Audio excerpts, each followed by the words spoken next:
আপনারা ইউএইতে ভিসার জন্য অ্যাপ্লাই করেছেন, সেটি ভিজিট ভিসা বা এমপ্লয়মেন্ট ভিসা। এই বিষয়টি অনলাইনে অ্যাপ্লাই হয়েছে কিনা বা আপনার ভিসার বর্তমান স্ট্যাটাস কি সেটি চেক করতে চান। আমরা ভিসার জন্য অ্যাপ্লাই করার পর আমাদের একটি পাসপোর্ট দিয়ে থাকে। ওই পাসপোর্টের যে নাম্বারটি আছে ওই নাম্বারের মাধ্যমে আপনার ভিসার ডিটেলস বা ইনফরমেশন আপনি জানতে পারবেন। আপনাকে যে বিষয়টি দেওয়া হয়েছে সেটি যদি নকল বা অনলাইনে না থাকে তাহলে আপনি কখনো ইউএইতে যেতে পারবেন না। তাই অবশ্যই আপনার বিষয়টি অনলাইনে আছে কিনা সেটি যাচাই করে নেবেন। আবার অনেকেই আছেন যারা এমপ্লয়মেন্ট ভিসার জন্য অ্যাপ্লাই করেছেন কিন্তু অনেকদিন হয়ে যাওয়ার পরেও আপনার বিষয়টি এখনও পেন্ডিংয়ে আছে। এই বিষয়টির বর্তমান অ্যাপ্লিকেশন স্ট্যাটাস কি, এর পাশাপাশি আপনি যদি দুবাইতে কাজ করার উদ্দেশ্যে যেতে চান তাহলে যে কোম্পানিতে আপনি কাজ করবেন ওই কোম্পানির কিছু ইনফরমেশনও জানতে পারবেন এই ভিডিওতে। এই জন্য ভিডিও প্রতিটি মিনিট খুব ইম্পর্টেন্ট হতে যাচ্ছে, তাই ভিডিওটি কোথাও স্কিপ না করে ভিডিওটি মনোযোগ সহকারে শেষ পর্যন্ত কন্টিনিউ করবেন। তো আর আপনার টাইম ওয়েস্ট না করে চলুন মূল ভিডিওর দিকেই চলে যাই। প্রথমে ক্রোম ব্রাউজার ওপেন করবেন এবং সার্চ বারে সার্চ করবেন আইসিপি স্মার্ট সার্ভিস। দেন এটি লিখে সার্চ করলে আপনার সামনে প্রথমেই যে ওয়েবসাইটটি চলে আসবে আইসিপি স্মার্ট সার্ভিসেস। তো এই ওয়েবসাইটটি আপনাকে ওপেন করে নিতে হবে। এই পেজটি ওপেন করার পর আপনি যদি মোবাইলের মাধ্যমে এই কাজটি করতে চান তাহলে ওপর থেকে থ্রি ডটে টাচ করে এটি ডেস্কটপ সাইট অন করে দিবেন। তাহলে মোবাইল এবং কম্পিউটার দুইজনেই আপনারা একইভাবে এই কাজটি করতে পারবেন। পেজটি ডেস্কটপ সাইটে কনভার্ট করে নেওয়ার পর এই পেজটির নিচে একটি অপশান দেখবেন পাবলিক সার্ভিস, এখানে টাচ করবেন। দেন এই পেজ থেকে ফাইল ভ্যালিডিটি এখানে টাচ করবেন। তাহলে আপনার সামনে এমন একটি পেজ ওপেন হবে। এখানে আপনি দুইটি বক্স দেখতে পাবেন। প্রথম বক্সে আছে সার্চ বাই এবং সিলেক্ট দ্য টাইপ। আপনি যেহেতু পাসপোর্ট নাম্বারের মাধ্যমে আপনার ভিসার স্ট্যাটাসটি জানতে যাচ্ছেন এজন্য আপনাকে প্রথম সার্চ বাই এখানে আপনাকে পাসপোর্ট ইনফরমেশন এটি সিলেক্ট করতে হবে এবং সিলেক্ট দ্য টাইপ এখানে আপনাকে ভিসাটি সিলেক্ট করতে হবে। অনেকেই আছেন যারা এখনো পাসপোর্ট হাতে পান নাই, শুধুমাত্র অ্যাপ্লিকেশনের যে ফর্মটি আছে সেটি পেয়েছেন। তো তারা কিভাবে তাদের ভিসাটি চেক করবে সেটি আমি নেক্সট স্টেপে দেখাবো। প্রথম বক্সে আপনি এই ডিউটি সিলেক্ট করার পর নিচের বক্সে আপনাকে কিছু ইনফরমেশন ফিল আপ করতে হবে। যেমন প্রথমে রয়েছে পাসপোর্ট নাম্বার। আপনি যে পাসপোর্টটি পেয়েছেন ওই পাসপোর্টের ঠিক এখানে আপনার পাসপোর্ট নাম্বারটি থাকবে, এই নাম্বারটি আপনি এখানে বসাবেন। দেন দ্বিতীয় অপশনটি হলো পাসপোর্ট এক্সপায়ার ডেট। আপনার পাসপোর্টের ঠিক এখানে আপনার পাসপোর্টের এক্সপায়ার ডেটটি দেওয়া থাকবে, এখানে যে ডেটটি দেওয়া থাকবে সেই ডেটটি এখানে বসাবেন। এবং সবার শেষের অপশনটি হলো ন্যাশনালিটি। এখানে আপনার কান্ট্রিটি সিলেক্ট করতে হবে, এখানে টাচ করে আপনার কান্ট্রিটি এইগুলোর মধ্য থেকে বেছে নেবেন।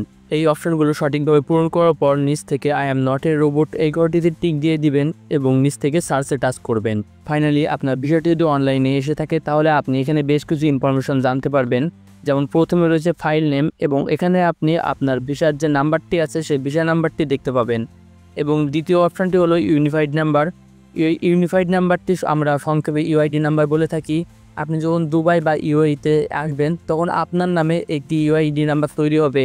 আপনি যতবারই আপনি দুবাইতে বা ইউআইডি কান্ট্রিতে আসবেন ততবার আপনার পাসপোর্ট নাম্বার বা ভিসা নাম্বার পরিবর্তন হলেও এই ইউআইডি নাম্বারটি সেম থাকবে।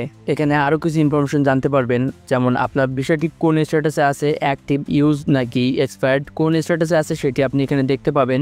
এছাড়াও আপনার বিষয়টি কবে অ্যাক্টিভ হয়েছে সেই ডেটটি আপনি এখানে দেখতে পাবেন। এখানে যে তারিখে আপনার বিষয়টি অ্যাক্টিভ করা হবে বা ইস্যুয়েন্স করা হয়েছে ওই তারিখ থেকে আরও 2 মাস পরে যে আপনার last date allow to enter the country এই ডেটটি দিয়ে থাকবে। এখানে যে ডেটটি দেওয়া থাকবে এই ডেটের ভেতরে আপনাকে ওই দেশে যেতে হবে। এখন যারা আপনাদের পাসপোর্টটি এখনও হাতে পান নাই বা পাসপোর্টের নাম্বারটি এটি আপনি জানেন না বা ওপরের এই সকল ইনফরমেশনগুলো সাবমিট করার পরেও আপনি নিচে কোনো ইনফরমেশন পান নাই, তারা যেটি করবেন গুগলে যে সার্চ করবেন মোয়ের ইনকোয়ারি সার্ভিস। দেন আপনার সামনে বেশ কিছু ওয়েবসাইট চলে আসবে। এখানে প্রথমে যে ওয়েবসাইটটি চলে আসবে আপনাকে এই ওয়েবসাইটটি ওপেন করতে হবে। এই ওয়েবসাইটের লিঙ্ক হচ্ছে inquiry.moed.gov.ae। আপনারা এই ওয়েবসাইটটি ওপেন করবেন। সেমভাবে আগের মতোই ওপর থেকে থ্রি ডটে টাচ করে এটি ডেস্কটপ সাইট অন করে দিবেন। আপনি যেহেতু আপনার ভিসার জন্য যখন অ্যাপ্লিকেশন করেছিলেন ওই অ্যাপ্লিকেশনের স্ট্যাটাসটি জানতে চাচ্ছেন এর জন্য চুজ এ সার্ভিস এখানে টাচ করে অ্যাপ্লিকেশন স্ট্যাটাস এটি সিলেক্ট করবেন। নেক্সট অপশানে ট্রানজিশন নাম্বার বা অ্যাপ্লিকেশন নাম্বারের এখানে আপনি যখন অ্যাপ্লিকেশন করেছিলেন ভিসার জন্য তখন আপনাকে যে ফর্মটি দিয়েছে সেখানে আপনি ট্রানজিশন নাম্বার বলে কিছু সংখ্যা পেয়ে যাবেন যেগুলো আপনাকে এখানে বসাতে হবে। এখানে এই দুইটি ইনফরমেশন সাবমিট করার পর নিচে একটি ক্যাপশন দেখতে পাবেন। এখানে যে সংখ্যাটি থাকবে এই সংখ্যাটি এই ক্যাপচারে এখানে বসাবেন, দেন সার্চে টাচ করবেন। এই প্রসেসটি সঠিকভাবে করার পর আপনি অ্যাপ্লিকেশনের স্ট্যাটাসটি জানতে পারবেন। আমার এখানে জব অফার ইউজড এই লেখাটি আসছে কারণ আমার এখানে অলরেডি ভিসা বা পাসপোর্ট রেডি হয়ে গেছে। আপনার অ্যাপ্লিকেশনটি এখনও গ্রান্টেড না হলে আপনি এখানে পেন্ডিং বা প্রসেস এই লেখাটি দেখতে পাবেন। আপনি যে কোম্পানির জন্য কাজ করতে যাচ্ছেন সেই কোম্পানির নাম্বারও এখানে পেয়ে যাবেন। যে কোম্পানির জন্য কাজ করতে যাচ্ছেন ওই কোম্পানির ইনফরমেশনগুলো জানার জন্য আপনি এখান থেকে কোম্পানির নাম্বারটি কপি করে নেবেন। দেন এই পেজ থেকে চুজ এ সার্ভিস এখান থেকে কোম্পানি ইনফরমেশন এটি সিলেক্ট করবেন এবং কোম্পানির নাম্বারের এখানে আপনি যে নাম্বারটি কপি করেছিলেন সেই নাম্বারটি এখানে বসাবেন এবং আগের মতোই আপনি ক্যাপচারের পরে এখানে যে লেখাটি থাকবে সেই লেখাটি এখানে সাবমিট করে সার্চে টাচ করবেন। তাহলে আপনার কোম্পানির সকল ইনফরমেশন আপনি এখানে দেখতে পাবেন। আপনার কোম্পানিটি প্রাইভেট নাকি পাবলিক কোম্পানি, এছাড়াও আপনার কোম্পানিতে কাজের কয়টি কোটা ফাঁকা আছে, আপনার কয়জন লোক লাগবে সেটিও আপনি এখানে দেখতে পাবেন। এর পাশাপাশি আপনার প্রয়োজনীয় আরও অনেক ইনফরমেশন আপনি এখানে পেয়ে যেতে পারেন। আশা করি আপনি দুবাই যাওয়ার জন্য আপনার ভিসার যে স্ট্যাটাসটি জানতে চাচ্ছিলেন সেটি সম্পর্কে ক্লিয়ার ধারণা পেয়ে গেছেন। ভিসার সকল প্রসেস কমপ্লিট করার জন্য মেডিকেল করতে হয়, আর মেডিকেলের রিপোর্ট যদি আপনি অনলাইনে চেক করতে চান তাহলে আমার এই ভিডিওটি দেখে আসতে পারেন। এছাড়াও আপনি যদি কাতারে যাওয়ার বিষয়ের ইনফরমেশনগুলো চেক করতে চান তাহলে আপনি এই ভিডিওটি দেখে আসতে পারেন। এই দুইটি ভিডিও আমার এই ভিডিও ইন স্ক্রিনে দেওয়া থাকবে বা এই ভিডিও ডিসক্রিপশন বক্সে দেওয়া থাকবে। আপনি যদি আমার চ্যানেলে নতুন হয়ে থাকেন তাহলে আমার চ্যানেলে সাবস্ক্রাইব করে দিবেন এবং ফেসবুক পেজ থেকে দেখে থাকলে পেজটি ফলো দিয়ে রাখবেন। তো আজকের ভিডিও পর্যন্তই, দেখা হচ্ছে পরবর্তী কোনো ভিডিওতে।